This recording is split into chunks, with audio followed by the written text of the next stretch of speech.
Okay, we got a very interesting topic to talk about today. I feel like anytime I come into a new podcast, I try to over prepare and make sure that in the recording, I'm trying to pare down and consolidate what I'm saying to make it as efficient as possible. I feel like today's episode, I am over prepared. I've got a lot to say. I'm going to do my best to keep this to a good time frame, but it might go a little bit longer than my normal podcast episode length. Stay with me. This is a really important topic and one that really has to do with your financial wellness and helps you in when you choose to and how you choose to seek out advice. And it's an area that I know it's confusing, and and here's why I know it's confusing. I used to work for a very large financial advisory firm.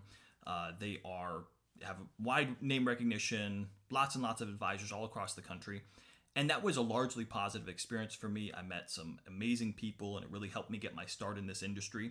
But one of the things that I learned in that process is just how complicated fees and incentives can be for advisors. It really is this spider's web of different incentives and different ways that advisors can get paid. And it was confusing enough as an advisor on the inside, having to learn those ropes. I can't imagine how difficult it would be for somebody who's outside the industry. But you deserve to understand this. You deserve to know how financial advisors get paid and whether it makes sense, whether there's value in working with a financial advisor. So I'm going to get into that today. I want to start here when we're talking about the term financial advisor. We just have to say this off the bat. When I use that phrase, it's a very broad phrase, and it's can be very unhelpful because it can mean a lot of different things. It's a generic term, financial advisor. Some people use a similar term, like they would say financial planner. That's what I usually say. I usually tell people I'm a financial planner. I feel like it's a better, more descriptive term, but financial advisor, financial planner, wealth manager, financial consultant, financial coach, it's all under this umbrella of the same type of job, but there is a wide spectrum and a wide disparity in what that even means. So, when somebody on the outside, somebody who doesn't really understand this industry at all, says, "Hey, I want to get financial help. I want to get some guidance. I'm seeking out a financial advisor." They don't really know what that means. A financial advisor could be somebody who primarily sells whole life insurance. A financial advisor could be somebody who coaches people how to get out of credit card debt. A financial advisor could be somebody who only works with people with a net worth of at least $25 million. All of those people could call themselves a financial advisor. And for somebody from the outside, they would say, this is crazy. How do I find the right person for my situation? It just seems like it's so confusing. There's not really any sort of consistency across the board. It's kind of like the difference between ordering a steak at IHOP or Longhorn or Ruth's Chris. I mean, it's all, quote unquote steak, but what you should expect from those restaurants is very different.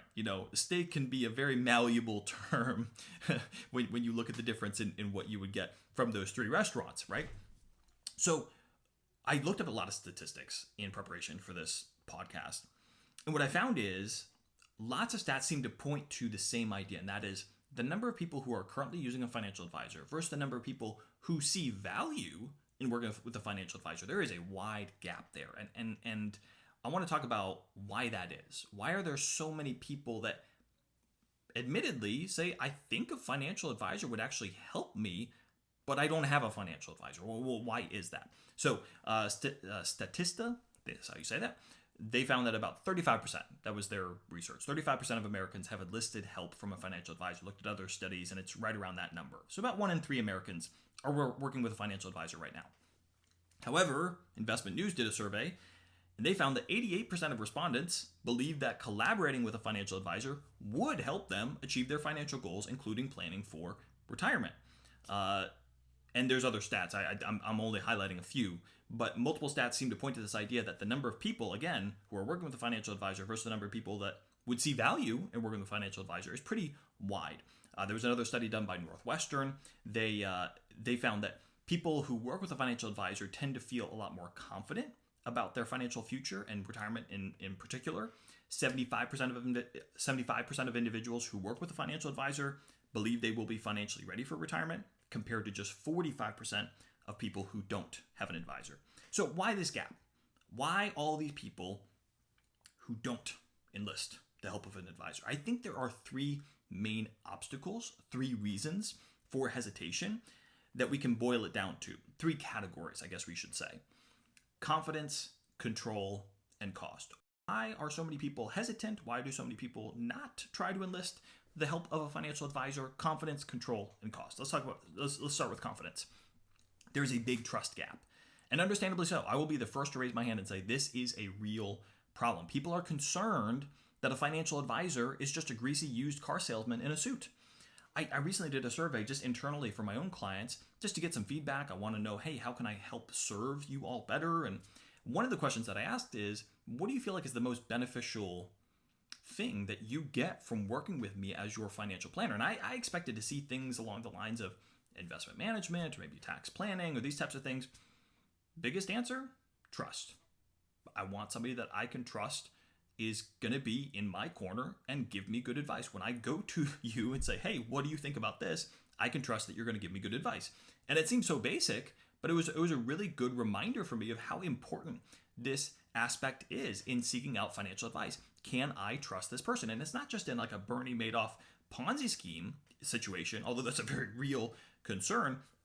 It's just as simple as, can I trust that the types of investments or strategies that this person is going to recommend is actually in my best interest?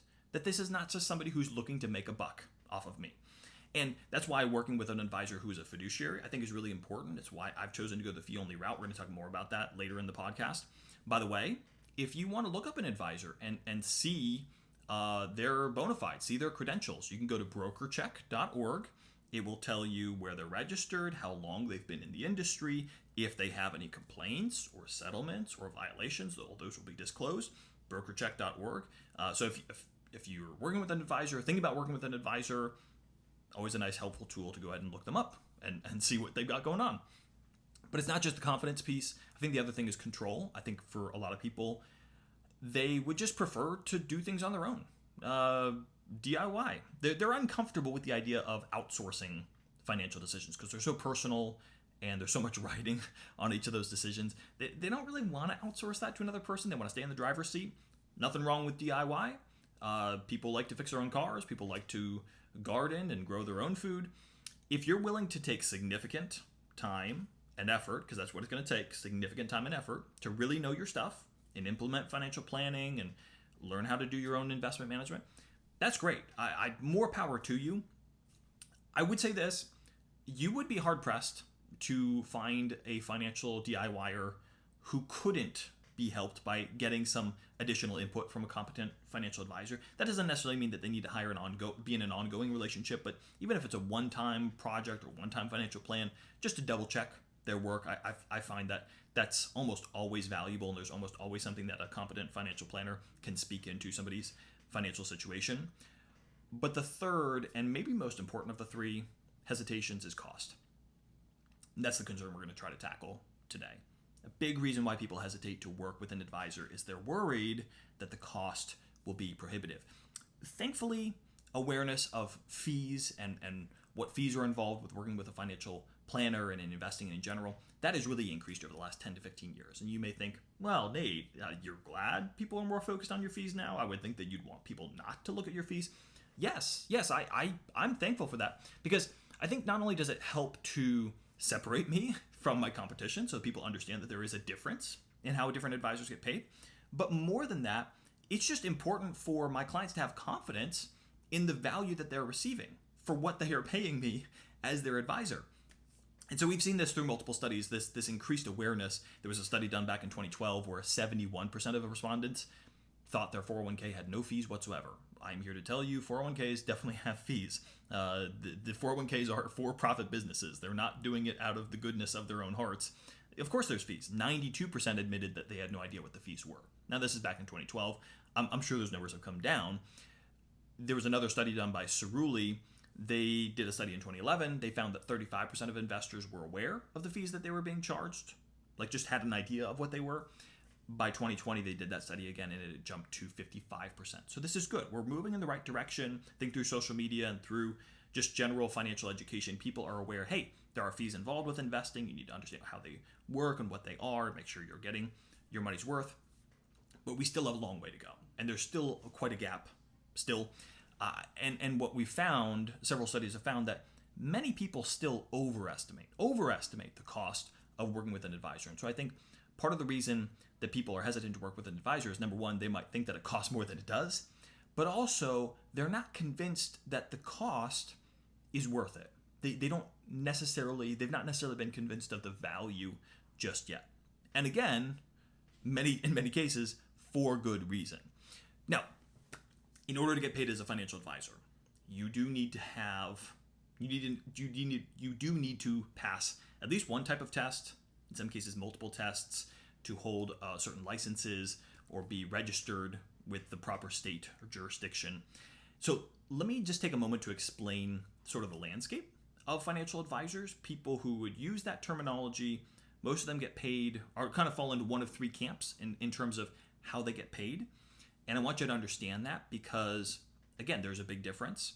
And not all financial advisors are the same. In fact, there's quite a large disparity, quite a large spectrum of difference in that. So let me take a moment to explain that and give you the three main groups. Okay, on one side over here, you have what I would call insurance-only advisors. Typically, the only license that they carry is the state life and health license. So that allows them to do insurance products like life insurance, health insurance, long-term care insurance. And that's where they live. They don't do investments. They don't do mutual funds. They don't manage accounts. They're strictly focused on those insurance products. Then on the other side, kind of the other end of the spectrum, you have fee-only advisors. They would have the Series 65 license.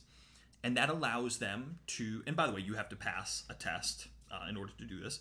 You might get other certifications on top of that, like the Certified Financial Planner designation or similar types of designations that letters you put at the end of your name. But those are independent organizations. Those are not necessarily requirements, but those just help to add credibility and expertise to your field. But the Series 65 is required to be a fee-only advisor. You have to have the Series 65.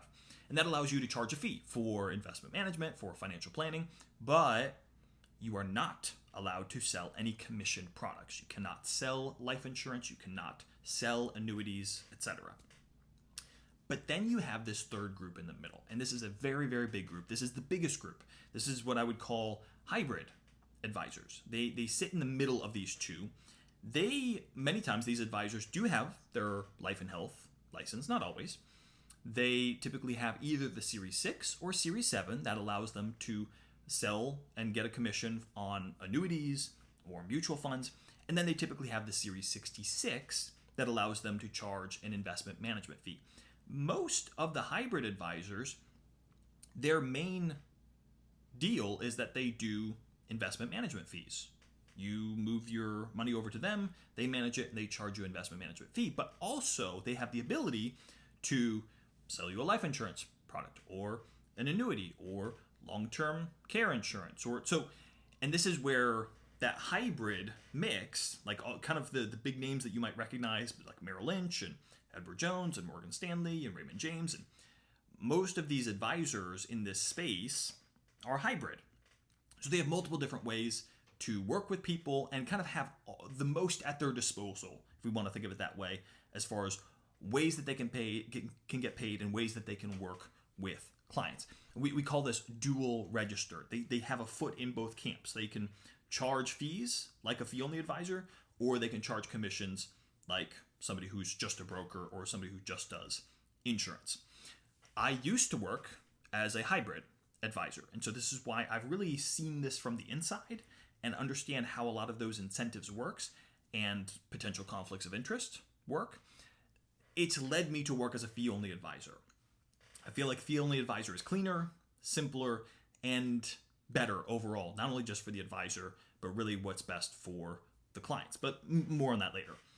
Let me now move to the meat of the episode, really what we wanted to cover, and that is, let me give you a brief overview of the different ways that an advisor can be compensated. There are really 5 categories that we can break this down to. Number 1 are commissions. I'm sure you're familiar with how commissions work. And any type of sales job, a realtor, car salesman, you're going to work off of commission. When somebody puts their money in what you recommend, you get a piece of that as your compensation. It used to be that the entire industry got paid this way. Like there used to be no such thing as really a financial advisor. There were just middlemen. You want a stock, you want a bond, you want a mutual fund, no internet, no way to access, the New York Stock Exchange. So you had to find somebody that would facilitate that trade for you. And they were mainly order takers, and they would take a commission for their services. Now it has really evolved and changed that financial advisors don't really sit as a middleman anymore. They are in the seat of a counselor, somebody who's to offer guidance and give recommendations. So the idea of commissions has really diminished, although it's definitely not gone away, but it has become less popular as a way for financial advisors to get paid. This is admittedly my least favorite method. There's nothing necessarily wrong with a commission. Again, there's many jobs that's how it works, and it makes sense that that's how it would work. But it does add in a layer of confusion, and it adds in a layer of potential conflicts of interest. Let me give you a couple examples of how this might work. Somebody goes to an advisor and they say, I have $10,000. I want to invest in the market. What do you recommend? And they would say, I think you should put your $10,000 in these American mutual funds, and there's going to be a 5% commission on that purchase. So $9,500 of your money goes into the mutual funds, $500 goes to the advisor and the advisor's firm, and they split that. The advisor gets a piece of that $500 for that recommendation. Or you go to an advisor and say, hey, I've got $150,000 and I want to use this for my retirement. I'm retiring this year. And the advisor says, I think you need to put that $150,000 in this annuity. And he explains all the bells and whistles, and here's why I recommend it. And you take that $150,000, you buy that annuity, and let's say that has a 7% commission. So $10,500 is paid out to the advisor's firm, and that firm splits that commission with the advisor. The advisor typically gets the lion's share of that commission for that recommendation. By the way, I just did a recent episode on annuities. If you can just go back a few episodes, if you want to know more about what I think about annuities, I do a deep dive on that. I'm not going to talk about that in this episode. But basically, you understand the point. Commission is, hey, I'm recommending this product, and a piece of that amount is going to me as the advisor for that recommendation. There may be ongoing proceeds as part of that as well, kind of trails, if you will, for that advisor, but it just depends on the situation. But that's pretty straight up, right? Commissions. Pretty easy to see the weak point of commissions, and that is if somebody's asking you, what do you recommend? And you've got a dozen different choices that you can put in front of them, and they all pay different commission amounts, it might be tempted to want to put your thumb on the scale and say, hey, I recommend A instead of B or C because I will get paid more if you put your money in that as opposed to this. Let's move on to number 2. Second way that advisors get paid is through assets under management fee. And this would be, I would say, the most common method these days that advisors get paid. Used to be only commissions. Numbers 2 through 5 are all relatively newer methods, but I would say assets under management has quickly replaced commissions as the most popular way for advisors to be paid. Let me just explain simply how this works. Typically, what the advisor will do is charge a percentage of the amount of money that they are managing for you as the client. How much is that percentage? Typically between 1 to 1.5%, maybe on the very low end 0.5%, maybe on the very high end 2%. I would say most firms are going to be between that 1 to 1.5% range. And so, for example, you have $100,000 invested in the account with a 1% management fee. That works out to $1,000 a year. And typically what the advisor is going to do is deduct that on a quarterly basis or on a monthly basis. So they're going to say, okay, what's the value of the account at the end of the month, end of the quarter? Apply my 1% fee divided by 4 or divided by 12, and then boom, there's the fee. So $1,000 a year fee works out to about $250 a quarter or $83 a month. And in this way, the interests of you and the advisor are aligned in the sense that your advisor wants you to do better. Your advisor wants your account to grow because 1% of 100,000 or 1% of 200,000 is better than 1% on 100,000, right? So the better that your account does and grows, proportionately, your advisor's fee will grow, in tandem with that. And so the advisor is going to be incentivized to give you good advice on what investments to purchase, to not market time, to not panic sell, to make good decisions that are going to lead to the maximum amount of money in your investment account over time. Now, it's definitely not a perfect method, and there are definitely shortfalls to the assets under management model, just like there are with every single one of these compensation structures. So I'm not saying that there's any perfect one, because there's definitely not. Some may say, well, this seems like a better method for the advisor because, well, they just keep getting paid on a continual basis. With a commission, they get paid once and then it's done. And that's true, but when an advisor gets a commission, there really is no ongoing incentive to provide any other level of service or continued value to that relationship. Whereas with an assets under management model, the advisor is continually incentivized to add good service and to continue to continue to improve that relationship, because the client is not obligated to continue working with that advisor. The client could change advisors, switch firms at any time. And so the advisor has to provide a good ongoing service in order for their client to see that the fee that they're paying their advisor is valuable. Now, here's one reason why it's not a perfect system, because not everybody's the same.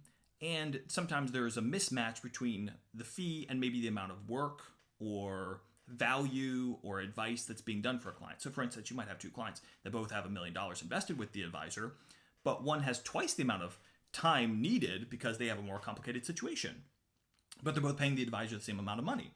And so you could see how it's like, oh, okay, what do we do? Do we say, okay, we need to raise the raise our fee on people who have a more complicated situation? Or do we need to lower our fee for people who have a less complicated situation? But here's the other thing to consider, and that is, the more money you have at stake, the more valuable advice becomes, because the effect or the benefit of good advice, or the benefit of avoiding a mistake, the more money you have, the more valuable that becomes, okay? If I help you to make a good investment decision with $5,000, that's nice, but that's not nearly as valuable as if you're investing $500,000, right?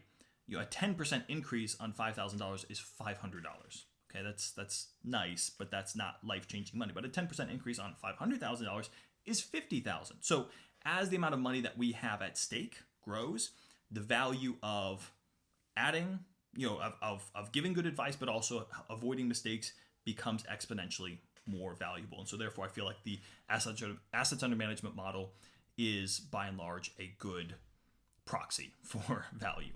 Now, the third method of compensation, the third one, this has grown in popularity. I see a lot more people touting this as an option, and I definitely think it makes a lot of sense in certain cases, and that's the flat fee.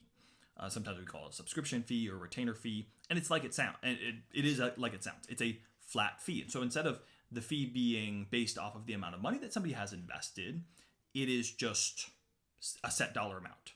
Typically anywhere from $2,500 to $15,000 a year, depending on complexity. $2,500 would be more of like basic baseline level service, and then of course going up in value from there. But for very high net worth people, it could definitely be much higher than that. There's definitely some firms that cater to very high net worth people, and they charge $30,000 a year, $50,000 a year, or more.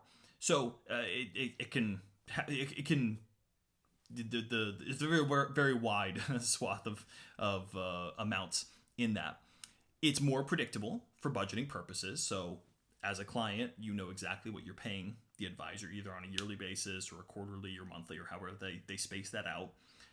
The fee covers a wide range of different services, and usually it's more financial planning related as opposed to investment management. In fact, some flat fee advisors don't do investment management. Some do. Some do both. Some do a flat fee for financial planning, and then if you want them to do investment management, they'll charge an AUM fee for the investment management. So I've seen all different types of combinations for this, but it allows for more broad advice over a range of goals. There are regularly scheduled meetings, and the advisor will remain available for issues that arise throughout the year. And so some people look at the flat fee and say, that sounds like a more fair way, because then it's not so much predicated on how much money I have to invest, and especially for people who don't have a lot of money to invest yet, but do have very complicated financial situations or high income, and they want advice, but they're like, well, I don't have a lot of money to invest, so therefore it doesn't make sense for the advisor. It's not a good alignment as far as what I would be paying in a fee for the services that they'd be giving me. But of course, just like all of them, there are pros and cons to it. I'm going to do a separate episode where I kind of break down AUM versus flat fee, so I'm not going to try to delineate that in this episode. Let's move to number 4. Fourth type of fee is an hourly fee. These last two are less common, but they're significant enough that they deserve a mention. It's what it sounds like, an hourly fee, similar to how a lawyer might charge their clients. I've seen anywhere from $150 an hour to $500 an hour. Again, the expertise of the client, who they work, or of the advisor, who they work with, the complexity of the situation. It could depend. This is good for clients maybe that have very specific needs or more complicated financial situations. Hey, I've got stock options. I need to understand what to do with these. I'm looking at selling my business. I want to talk through some different strategies here. It does make advice a little bit more commoditized. Clients are really only going to go to an advisor typically when they feel it's absolutely necessary if they're paying an hourly fee, as opposed to maybe a subscription model or an AUM model. But again, I'll talk more about that maybe in a separate episode. And then the last type of fee is a project fee. This would be like a one-time fee. So I want you to help me develop a financial plan, or I want to get advice on a very specific topic like investing or paying down debt, or when to take Social Security, or helping me to create a budget, these types of things. Typically, a one-time financial planning fee is going to be like a 3-month engagement or maybe a 6-month engagement, and that could cost anywhere from $1,500 to $6,000. That's a typical range that I've seen. It's a good option for people who just want advice on a very specific thing, or maybe a younger person or a couple who's just trying to set themselves up for success, or maybe somebody who's a do-it-yourselfer who just wants to get a second opinion. So lots of ways to pay an advisor, and there are other fees beyond just paying an advisor. So there are things like the mutual fund costs, like the funds that you're invested in. They have costs, and you need to be aware of them. Sometimes what happens is people are paying a high AUM fee to their advisor, and then the advisor is putting them in mutual funds that also have high fees, and so those fees are really eating into their total returns, and people need to be aware of that. If their advisor recommends like a separately managed account, that also has fees. But even if you put your money in something like an annuity or a life insurance policy that also has like an investment component, well, there are fees associated with that. So it's not just what you pay your advisor, it can also be the actual investments itself that you need to understand the fees that are involved. But what I'm trying to get at is you need to know your total costs, and you need to know, more importantly, what you're getting for what you're paying. And this is where I'm trying to go with this whole episode. And this is, I cannot stress enough how important this is. Price alone tells you nothing if you don't understand the value behind it. Like if I offer to sell you a car for $10,000, your first question wouldn't be, well, is that cheap or is that expensive? No, you'd say, okay, well, I need to know more. What kind of car is it? What year is it? How many miles does it have? What condition is it in? Right? I need to know if this is going to be a good deal. Same principle applies to financial advisor fees. Okay, know what the fee is, get a gauge on that, but then the next logical question is, okay, is what I'm getting worth that fee? Right? What am I getting in return? And a good advisor is not just an investment manager. I think a lot of advisors focus primarily on investments, and understandably so. I think that's the reason that a lot of people kind of come in the door, so to speak, is they say, hey, I want somebody to help me with my investments. But really, a good planner, and what I strive to do in my firm and what so many other great financial planners do, is they want to provide comprehensive financial guidance. Let's look at ways that you can save on taxes. Okay, let's make sure that you've got proper estate documents in place. Let's talk about your retirement income strategy. When are you going to take Social Security? Do we need to look at health insurance options? Do you have the right types of insurance coverages in place? Do you need life insurance? Do you have the right amount of life insurance? All of these things. A good advisor is going to deliver value that far exceeds their cost. They're going to help you to save more, to invest smarter, to reduce taxes, to make better financial decisions. And so that's why I always tell people up front. Anytime somebody's meeting with me and we're talking about potentially working together, I'll tell them, I'm not going to work with you unless I'm confident that the value I provide you is going to be well beyond the fee I charge. And let me give you a couple examples of how this has played out for me. I had a client come to me one time, this is a few years ago, very unique situation. They were going to have a very large tax bill, kind of a unique situation. Something was happening that year, and they were going to get mauled in taxes. And I gave this client some recommendations. And they were at the time, they weren't a client yet. They were just reaching out to me to see if they would want to work with me. And so I gave some recommendations. Hey, here are some ways you could significantly reduce that tax bill. Well, it turns out that she'd already been talking to a CPA. And one of the biggest ways to save on taxes, the CPA didn't even tell her about that. And it was super time sensitive. We had to act on it right away. Super stressful trying to get this thing. But we got it done day before the deadline and saved that client well over $100,000 in taxes. It was huge. That was a big win. Now, with that one piece of advice that I gave, but also helped to execute, helped save that client way more than she has ever paid me in fees. That's value. That is, and that actually had nothing to do with her investments. Let me give you another example. I had another client, wonderful couple. They had a timeshare for years and just they wanted out. And they talked to a timeshare exit company, and the timeshare exit company said, yeah, we can help you, but they were going to charge a very hefty sum. And so clients came to me and said, hey, I don't know, what do you think?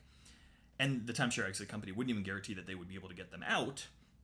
So I said, hey, let me help you with this. Let me do some research on your behalf. And just what we ended up doing is I helped them negotiate directly with the timeshare company itself, and they were able to successfully exit their timeshare, and they did so for $15,000 less than if they went with the timeshare exit company.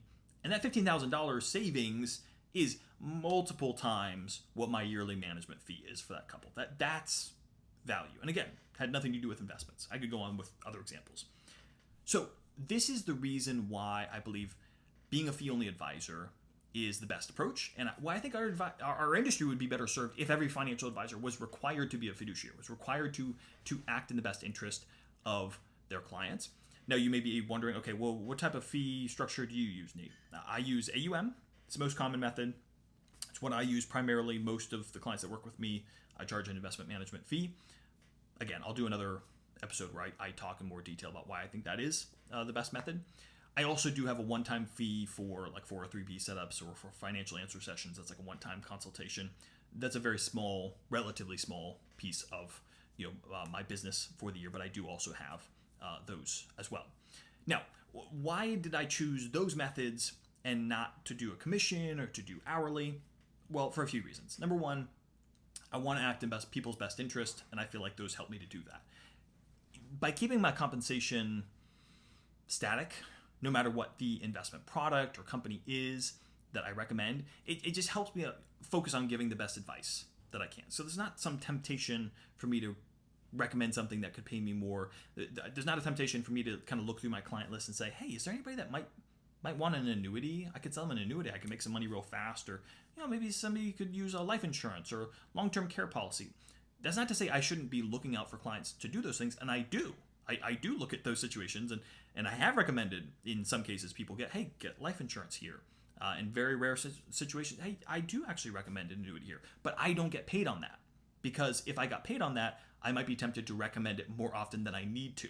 Many of the big name firms that you would be familiar with that are not fee only, and the advisors have multiple ways or incentives to make money, and I know this because I was in that seat.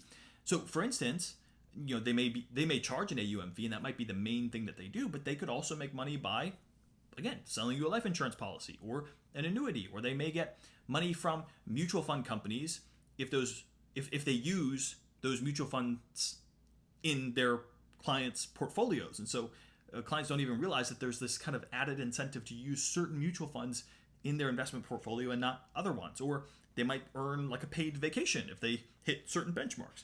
And again, I'm not saying this to like throw other advisors under the bus. Like, you have to understand, I think it's actually a terrible business model to that if your whole business model is other people bad, me good, that I think that speaks more about you than it does anything else. But it's also really important that I highlight this because this is part of the broader compensation. All of these incentives really muddy the water and make it more difficult for an advisor to truly have your best interest in mind. So why do I choose those methods and not commission or hourly? For my client's best interest, but also for trust. I want to keep compensation transparent and simple. Like, I can explain to my clients in like 30 seconds, here's how I get paid. And there's nothing else. There's no other like, and if I hit this benchmark, then maybe I earn a trip here, and if you ever need a life insurance policy, well, I could get paid this, and here's kind of here's the tiers, and here's it. No, this is how I get paid. This is what you pay me. Here's what you paid me last year. This is, based on how much money you have in your account. Here's about how much we think you'd be paying me this year. And it's transparent. People are going to understand it, and it's simple. But then also, finally, it's for people's financial plan. I want to keep the focus on financial planning and not financial products. When my compensation is directly tied to products, then that's where our focus is. Oh, this mutual fund or this mutual fund? This annuity, this life? No. It's not about the products, it's about the plan. The products only come in at the end to help us support the plan, and that's how it should be. So, in your own exploration, whether you are working with an advisor now, whether you're thinking about working with an advisor, maybe you're not even anywhere close to thinking about working with an advisor, but you will be there one day. Keep these things in mind. This is something that I'll point back to in the future. This may be an episode that it's been 2 years, and I'm now just pointing you back and saying, hey, listen to this episode now, because I talked about a lot of these things in this episode. But do your homework, do your research, understand how your advisor is paid, but most importantly, what are you going to get?